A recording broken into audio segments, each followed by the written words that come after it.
তুমি আমার ব্যবসাটাকে নষ্ট করতে চাইছো কেন? নষ্ট হচ্ছে না, তুমি কেন নষ্ট করতে চাইছো? ব্যবসা নষ্ট করতে এখানে কি আছে নাকি? এখানে কিছু নেই, এখানে জল আছে। কি আছে? জল আছে তো? না, কিছু নেই। শোনো, এটা কি আমার কথা শোনো। তুমি আমার ব্যবসা তুমি না গলাচ্ছ কেন? আমি কি ঠিক করছি না ভুল করছি আপনি বলুন। আপনার থেকে আমি আমার না এই দেখেন আমি মিথ্যা কথা বলি না, 100 টাকাই পেয়েছি। এই যে আমি সিগারেট দিতাম, খৈনি নিতাম একটু, কিন্তু সেটা হবে না। 100 টাকা এক বাড়িতে প্রথমেই দিয়ে যাও। টাকাটা দাও। এটা তোমার? কোথায় গেছিলে? পাড়ায় ধূপকাঠি বেচতে। দিয়ে বেচে আজকে ইনকাম হয়েছে 100 টাকা, তাই তো? ইনকাম হয়নি, এক বাড়িতে 200 টাকা পেতাম, 100 টাকা দিয়েছে। আচ্ছা, 100 টাকা দিয়েছে, তার মানে ইনকাম কিছু হয়নি। কিন্তু আজকে তোমার ভাগ্য পরিবর্তন করার জন্য এই পাথরটা কাজ হয়েছে, তাই তো? এই পাথরের রং চেঞ্জ হয়েছে। আচ্ছা, তাহলে এই কষ্টের টাকাটা আপনি এনাকে দেবেন বলছেন, আপনার যাতে সবকিছু ভালো হয়, কাজে যাতে উন্নতি হয়। আর এইরকম মানুষগুলো কিন্তু লক্ষ্য হয়, দেখে মনে হচ্ছে যে লক্ষ্য হতে পারে না। উনি বিশ্বাস করেছেন তো?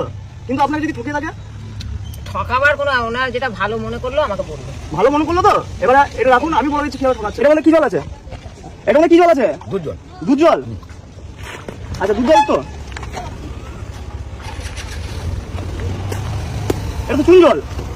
এটা চুন জল। হাতে নিয়ে দেখুন একবার। না, হাতে নিয়ে দেখুন না, লোক খাওয়াচ্ছে দেখুন খালি। এবার হাতে নিয়ে আবার জিভে টেস্ট করুন। আমিও টেস্ট করলাম, আপনি টেস্ট করুন।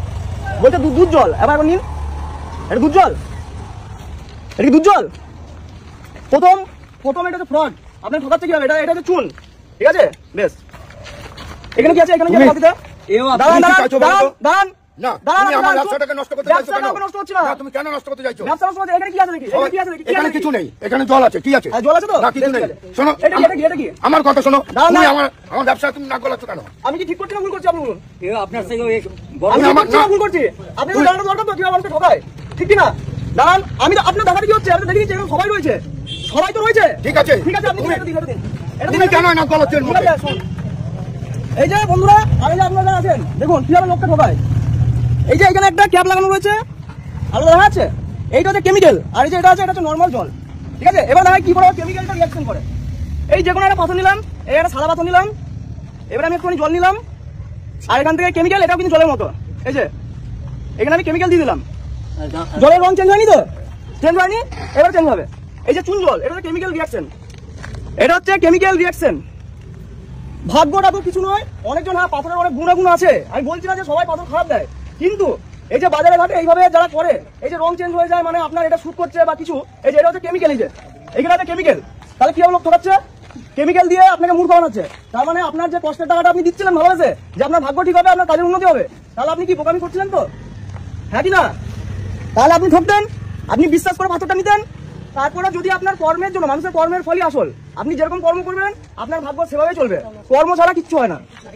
আমি প্রমাণ করে দিলাম তো। শোনো, সবাই দুটো পয়সার জন্য আমার ব্যবসা নষ্ট করার কোনো রাইট নেই। এটা ব্যবসা নয়, এই হাত দেখানো। এটা কি লিখেছে? শ্রী নন্দলাল সংস্কৃত বাবা, খ্যাতি সম্পন্ন জ্যোতিষ গুরু হস্তরেখাবিদ, যে কোনো সমস্যার সমাধান। কি বলছে উনি? কি বলছে বলুন। ঠিক আছে, আমি ওনাকে যে কথা বলেছি সেটা কি খারাপ কথা বলেছি? রাধেশ্যাম, নমস্কার, আমি শুভম ভক্তি কথার আরও একটি নতুন এপিসোডে তোমাদের সবাইকে স্বাগত জানাই। পাশে যে ভিডিওটি চলছে দেখতে পাচ্ছ, সেই ভিডিওটিতে একজন বয়স্ক বৃদ্ধ লোক এবং আরেকজন বৃদ্ধা মহিলাকে ঠকাচ্ছে। কীভাবে ঠকাচ্ছে? মহিলাটিকে একটি পাথর দিয়ে তার মধ্যে বিশেষ কিছু কেমিক্যালের সাহায্যে পাথরের রঙটি বদলে দিচ্ছে। ভিডিওটি তোমরা পুরোটা দেখে থাকলে অবশ্যই বুঝতে পারবে সমাজে আমাদের চারিপাশে এরকম জোচ্চোর ঠক লোক ভরে গেছে। তো এই ধরনের লোককে আমরা কি করে চিনব? তো এই ধরনের লোক কি করে? সাধারণ বোকা মানুষদেরকে ঠকায়, ঠকিয়ে তাদের থেকে পয়সা নেয়, টাকা নেয়, এটাই হচ্ছে তাদের বিজনেস। আজকে এই মহিলাটি, উনি একজন গরিব দরিদ্র মহিলা। তো ইনি সাধারণভাবে নিজের জীবিকা নির্বাহ করে নিজের জীবনযাপন করেন, নিজের সংসারটা চালায়, একদমই বয়স্ক বৃদ্ধ মহিলা। তো আরেকজন বৃদ্ধ লোক কী করছে, লিখে রেখেছে পাশে শ্রী নন্দ দুলাল শাস্ত্রী, সমস্ত রকম হাত দেখা, এ টু জেড এভরিথিং, যা একজন ফেক নকল মানুষকে দেখে যাতে কেউ বুঝতে না পারে তার জন্য যা করণীয়, এই ব্যক্তিও ঠিক তাই করেছে। রাস্তার এক পাশে বসে তিনি নিজের বিজনেসটা ক্যারি করছেন। তো অপরদিকে দেখতে পাচ্ছেন এই যে ছেলেটি, ও হচ্ছে একজন সোশ্যাল ইনফ্লুয়েন্সার বলতে পারেন। তো ও মানুষকে সচেতন করেন এবং মানুষকে দেখায় কিভাবে মানুষ নিজেদেরকে সচেতন করতে পারে, সজাগ থাকতে পারে খারাপ মানুষের থেকে। তো একদিক থেকে আমি যে খারাপ বলবো তাও নয়, ভালোই বলবো, বিকজ ইনি একজন বৃদ্ধ মহিলাকে আরেকজন ঠক বা জোচ্চোরের হাত থেকে বাঁচালেন। আপনাদের কি মনে হয় ছেলেটি সঠিক কাজ করেছে নাকি বেঠিক? অবশ্যই কমেন্টে নিজেদের মতামত জানাবেন। এখানে আমি আবার বেশ কিছু মতামত প্রেরণ করতে চাই। সমাজের আশেপাশে এরকম বহু মানুষ ভরে গেছে যারা সঠিক মানুষদেরকে বা সাধারণ বোকা মানুষদেরকে, যারা সহজ সরল, তাদেরকে ঠকিয়ে তাদের থেকে অনেক অনেক টাকা নিয়ে সেই টাকা মেরে খায়। ভগবানের কাছে দণ্ড প্রস্তুত থাকে, ভগবানের কাছে যখন যাবে তখন এর কী জবাব দেবে? আজকে একটা অসহায় মানুষের টাকা মেরে খেলেও কতদিন বা খাবে? একদিনই বা দুদিন খাবে, 3 দিন খাবে, সারা জীবনের জন্য তো আর কামাতে পারবে না। তবে যারা সঠিকভাবে মানুষের সাহায্য করতে চায়, এই যে শাস্ত্রী বা যারা হস্তরেখাবিদ রয়েছে, তারা কিন্তু সুযোগ পায় না। মানে এই সমস্ত জোচ্চোর ফেক মানুষ আশেপাশে এত ভরে গেছে, যারা সঠিকভাবে মানুষের সাহায্য করতে চায় তারাই কিন্তু আলটিমেটলি সুযোগ পায় না, বা নিজেদের পরিচিতি মেলে ধরার জন্য কোনো জায়গায় পায় না। কারণ এই যে ভণ্ড মানুষগুলো, এরা সমাজের চারিপাশে নিজেদেরকে এত ওতপ্রোতভাবে ছড়িয়ে ফেলেছে যে কে ভালো আর কে বেঠিক বোঝাটাই এখন দুষ্কর।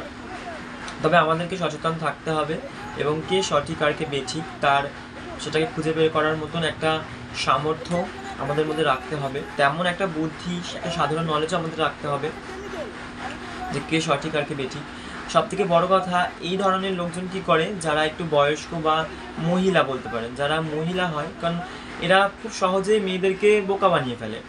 একটা ছেলে কি হয়, বেসিক্যালি একটা ছেলে কিন্তু এইসব ব্যাপারে খুব একটা মাথা ঘামায় না।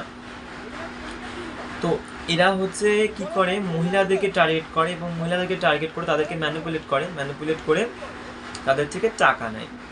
তো এটাই হচ্ছে এদের মেন বিজনেস। তো এরকম প্রচুর মানুষ রয়েছে, এদের থেকে সজাগ থাকতে হবে এবং নিজেদেরকে বাঁচিয়ে রাখতে হবে এদের থেকে।